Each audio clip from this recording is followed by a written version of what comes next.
Sir ನಿಮಗೆ ಈ ಒಂದು ಕೇಸ್ ಎಷ್ಟು ಅಪರೂಪವಾದದ್ದು? ಬಿಕಾಸ್ ನೀವು ಹೇಳ್ತಾ ಇದ್ರಿ ನನಗೆ ದಿನಕ್ಕೆ ಏನಿಲ್ಲ ಅಂದರೂ ಒಂದು 30-40 ಕೇಸಸ್ ಬರುತ್ತೆ ಅಂತ ಹೇಳ್ಬಿಟ್ಟು. ಹಾಗಾದರೆ ಎಷ್ಟೋ ಜನಕ್ಕೆ ನೀವು ಡಿವೋರ್ಸ್ ಕೊಡಿಸಿರ್ತೀರ. ಅದರಲ್ಲಿ 30 ಜನದಲ್ಲೂ ಅಲ್ಲ, ಎಲ್ಲೋ ಒಂದು 10,000 ಜನದಲ್ಲಿ ಒಬ್ಬರು ಮಾತ್ರ ಬರ್ತಾರೆ, ಒಂದಿಬ್ಬರು ಮಾತ್ರ ಬರ್ತಾರೆ. ಒಬ್ಬರು ನನಗೆ ಗಂಡ ಬೇಕು ಅಂತ, ಇನ್ನೊಬ್ಬರು ನನಗೆ ಹೆಂಡತಿ ಬೇಕು ಅಂತ, ಆ ಥರ ಬರೋರು ಇದ್ದಾರೆ. ಅದು ವೆರಿ ರೇರ್ ಕೇಸು. ಸೊ ನಿಮಗೆ ಎಷ್ಟು ಈ ಒಂದು ಕೇಸು ವೆರಿ ರೇರ್ ಕೇಸ್ ಅಂತ? ನಾರ್ಮಲಾಗಿ ಇತ್ತೀಚಿನ ದಿನಗಳಲ್ಲಿ ನಾವು ಅಬ್ಸರ್ವ್ ಮಾಡಿದಾಗ ಪತಿ ಪತ್ನಿಯರಲ್ಲಿ ಎಷ್ಟು ವಿರಸಗಳು ಉಂಟಾಗ್ತಾ ಇದೆ ಅಂತಂದರೆ, ಆ ಬಾಂಡಿಂಗು, ಇಂಟಿಮೇಸಿ ಇವೆಲ್ಲನೂ ಎಷ್ಟು ರೆಡ್ಯೂಸ್ ಆಗ್ತಾ ಇದೆ ಅಂತಂದರೆ, ನಾನು ರೀಜಾಯ್ನಿಂಗ್ ಮಾಡಬೇಕಾದಾಗ ನನಗೆ ಅಷ್ಟೊಂದು ಪರಿಶ್ರಮ ನಾನು ತೊಗೊಳ್ತಾ ಇರಲಿಲ್ಲ ಒಂದು ಗಂಡ ಹೆಂಡ್ತಿನ ಒಂದುಗೂಡಿಸೋದಕ್ಕೆ. ಒಂದು ಸ್ವಲ್ಪ ಬುದ್ಧಿವಾದ ಹೇಳಿದ್ರೆ ಎಷ್ಟೋ ಸಂಸಾರಗಳನ್ನು ನಾವು ಕೇಸನ್ನು ಫೈಲ್ ಮಾಡ್ದೇನೆ ನನ್ನ ಚೇಂಬರಲ್ಲೇ ಕೌನ್ಸಿಲಿಂಗ್ ಮಾಡಿ ಸಂಸಾರಗಳನ್ನ ಒಂದು ಮಾಡಿರೋಂಥ ನೂರಾರು ನಿದರ್ಶನಗಳಿದ್ದಾವೆ, ಸಾವಿರಾರು ಇದ್ದಾವೆ. ಬಟ್ ಇವತ್ತಿನ ಯಾವ ಪರಿಸ್ಥಿತಿ ಬಂದಿದೆ ಅಂತಂದರೆ, ಕೋರ್ಟಿಗೆ ಬಂದಾಗ ಇವನು ಗಂಡ ಆಗಲಿ ಹೆಂಡತಿ ಆಗಲಿ ಡಿವೋರ್ಸ್ಗೆ ಹಾಕ್ಬಿಟ್ಟು ಬಂದಾಗ ನಾವು ಅವರಿಬ್ಬರನ್ನ ಒಂದು ಮಾಡೋದಕ್ಕೆ ತುಂಬಾ ಸತತ ಪರಿಶ್ರಮವನ್ನು ನಾವು ಪಡಬೇಕಾಗತ್ತೆ. ಹಾಗೂ ಎಷ್ಟೋ ವಿಚಾರಗಳಲ್ಲಿ ನಾವು ಸಕ್ಸಸ್ ಆಗ್ತೀವಿ.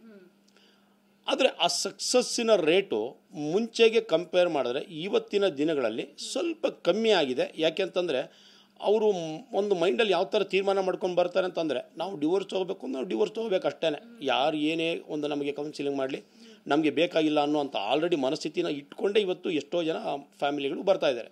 ಹಾಗಾಗಿ ಈ ಇಬ್ಬರು ತುಂಬ ಸ್ಟಿಕನ್ ಆದಾಗ ನಾವು ಡಿವೋರ್ಸನ್ನೇ ಹೋಗಬೇಕಾಗತ್ತೆ. ಹಾಗಾಗಿ ಸ್ವಲ್ಪ ಡಿವೋರ್ಸ್ಗಳ ಕೇಸ್ಗಳು ಜಾಸ್ತಿ ಆಗ್ತಾ ಇದೆ.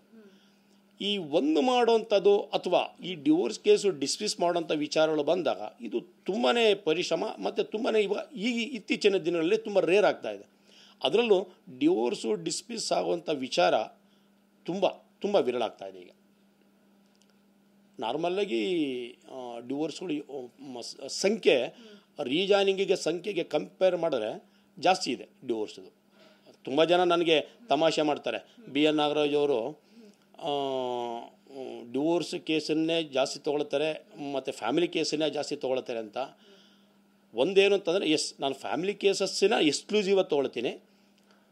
ಅಫ್ಕೋರ್ಸ್ ನನಗೆ ಗೊತ್ತಿಲ್ಲ, ಇದು ತುಂಬ ಜನ ಹೇಳ್ತಾರೆ ನಾಗರಾಜವರಷ್ಟು ಡಿವೋರ್ಸ್ ಮಾಡಿರೋರು ಯಾರೂ ಇಲ್ಲ, ನಾಗರಾಜವರಷ್ಟು ಸಂಸಾರಗಳನ್ನ ಒಂದು ಮಾಡಿರೋದು ಯಾರೂ ಇಲ್ಲ ಅಂತ.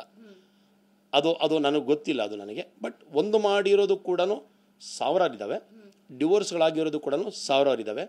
ಬಟ್ ಈ ಕೇಸು ಇದೊಂದು ಅಚೀವ್ಮೆಂಟ್ ಕೇಸ್. ಇದು ತುಂಬಾ ಹೋರಾಟ ಮಾಡಿ ಇದು ಸೊಸೈಟಿಗೆ ಅಟ್ಲೀಸ್ಟು ಒಂದು ವಿಚಾರನ ಮನವರಿಕೆ ಆಗಬೇಕು ಅನ್ನೋಂಥ ಒಂದು ಧ್ಯೇಯ ಇಟ್ಕೊಂಡು ಕೋರ್ಟು ಕೂಡ ಒಂದು ಡಿವೋರ್ಸನ್ನು ಮಾನ್ಯ ಮಾಡಬೇಕಾದಾಗ ತುಂಬಾ ಒಂದು ಅಂಶಗಳನ್ನು ಪರಿಗಣನೆ ಮಾಡುತ್ತೆ ಅನ್ನೋ ವಿಚಾರ ಕೂಡ ಒಂದು ಜನಸಾಮಾನ್ಯರಿಗೆ ತಿಳುವಳಿಕೆ ಆಗಲಿ ಅನ್ನೋ ಒಂದು ವಿಚಾರದಲ್ಲೇ ಧ್ಯೇಯ ಇಟ್ಕೊಂಡು ಈ ಕೇಸನ್ನು ನಾವು ನಡೆಸಿದ್ದೀವಿ. ಹಾಗಾಗಿ ಈ ಕೋರ್ಟಲ್ಲಿ ನಾಗರತ್ನ ಅವ್ರಿಗೂ ಕೂಡ ಜಯ ಸಿಕ್ಕಿದೆ ಇದರಲ್ಲಿ. ಸರ್, ಇವರಿಬ್ಬರ ಒಂದು ಮಾಡೋ ಏನಾದರೂ ಸಾಧ್ಯತೆಗಳಿದೆಯಾ? ಈಗಲೂ ಕೂಡ ಪಾಸಿಬಿಲಿಟೀಸ್ ಏನಾದರೂ ಇದೆಯಾ? ಅಕಸ್ಮಾತ್ ಒಂದು ಮಾಡೋ ಚಾನ್ಸಸ್ ಏನಾದರೂ ಇದ್ದರೆ ನೀವೇನಾದರೂ ದುನಿಯಾ ವಿಜಯ್ ಸರ್ ಅವ್ರ ಜೊತೆ ಮಾತನಾಡಿದ್ರೆ, ಅದರ್ವೈಸ್ ಮೊನ್ನೆ ಕೇಸ್ ವಜಾ ಆದಮೇಲೆ ಏನಾದರೂ ದುನಿಯಾ ವಿಜಯ್ ಸರ್ ಜೊತೆ ನೀವೇನಾದರೂ ಮಾತುಕತೆ ಆಯಿತಾ ಅಂತ? ಇನ್ಫ್ಯಾಕ್ಟ್ ನನಗೆ ಕೇಸ್ನಲ್ಲಿ ದುನಿಯಾ ವಿಜಯವರು ಆಪೋಸಿಟ್ ಇರ್ಬೋದು, ಬಟ್ ಇವತ್ತಿಗೂ ನನಗೆ ಅವರು ಆತ್ಮೀಯ ಮಿತ್ರ.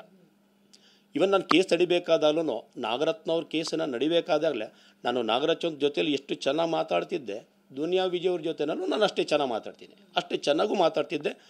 ಅದೇ ರೀತಿಯಲ್ಲಿ ನನಗೂ ಅವ್ರಿಗೂ ದುನಿಯಾ ವಿಜಯ್ ಅವ್ರಿಗೂ ಬಾಂಧವ್ಯ ಇವತ್ತಿಗೂ ಅಷ್ಟೇ ಚೆನ್ನಾಗಿದೆ. ನಮ್ಮದೇನಿದ್ರು ಕೋರ್ಟ್ನಲ್ಲಿ ನಾನು ಕೇಸ್ ನಡೆಸಬೇಕು, ನಾನು ವಕೀಲರಾಗಿ ನನ್ನ ಡ್ಯೂಟಿ, ನನ್ನ ಕ್ಲೈಂಟ್ಸ್ಗೆ ನಾನು ನ್ಯಾಯ ದೊರಕಿಸ್ಕೊಡ್ಬೇಕು, ಅದು ನನ್ನ ವೃತ್ತಿ ಧರ್ಮ. ಅಷ್ಟು ಬಿಟ್ಟರೆ ಹೊರಗಡೆ ಬಂದಾಗ ನನಗೆ ದುನಿಯಾ ವಿಜಯ್ ಅವರು ನನಗೆ ಅವತ್ತೂ ಆತ್ಮೀಯರೇ, ಇವತ್ತಿಗೂ ಆತ್ಮೀಯರೇ. ಒಂದು ಟೈಮ್ನಲ್ಲಿ ಅವರಿಬ್ಬರು ಕೇಸ್ನಲ್ಲಿ ರೀಜಾಯ್ನಿಂಗ್ ಮಾಡಿಸಿದ್ದು, ಆವಾಗ ನಾನು ಬಂದಾಗ ಅದು ರೀಜಾಯ್ನಿಂಗ್ ಕೂಡ ಆಯಿತು.